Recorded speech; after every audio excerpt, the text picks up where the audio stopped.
Davis. I'm the Chief Executive of the UK Commission for Employment Skills. Delighted to be able to attend the AOC conference this year. Earlier today, the Commission did a seminar with colleagues from the AOC and Sue Bourne from Leicester College and one of our commissioners, and we were talking about how do colleges use labour market information to help build those relationships with businesses. So the Commission does two surveys. The first one is a survey of 87,000 employers across the UK, biggest survey of its kind, right down to establishment level, and it looks at skills shortages, skills gaps, and where recruitment difficulties are. Lots of people ask me all the time, you know, what are the top sort of three messages? The way the Commission talks about it is in terms of what we refer to as the skills potholes.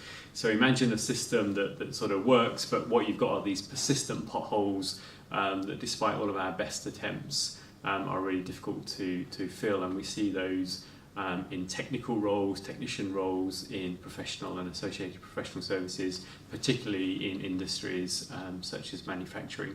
The main message, though, that we wanted to give colleges and training providers today is that data is available. It can be cut to the local enterprise area, it can be cut to a local educational authority area, and the most important thing actually is for colleges to take hold of that data and to tell their own story about what are the skills gaps, skills shortages in their economy or their locality, and use that as the basis of talking to businesses to build up those long-term business relationships. Another study that we'll launch next month is the Employer Perspective Survey.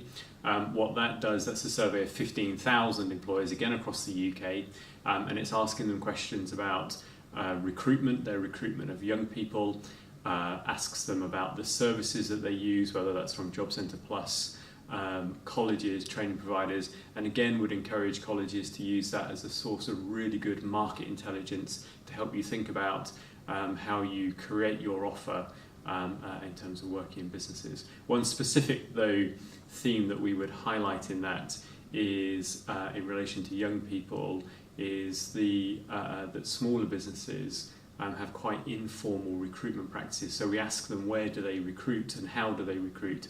And many small businesses rely on word of mouth, putting a notice up somewhere around the office to recruit people.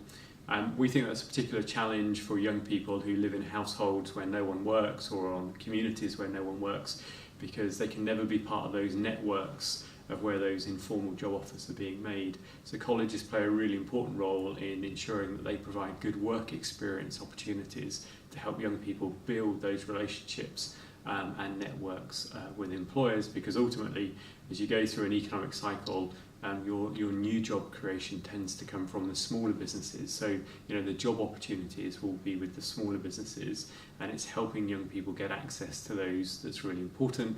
And again, from a business perspective, what businesses, again from that survey, tell us is the thing that they value the most is work experience.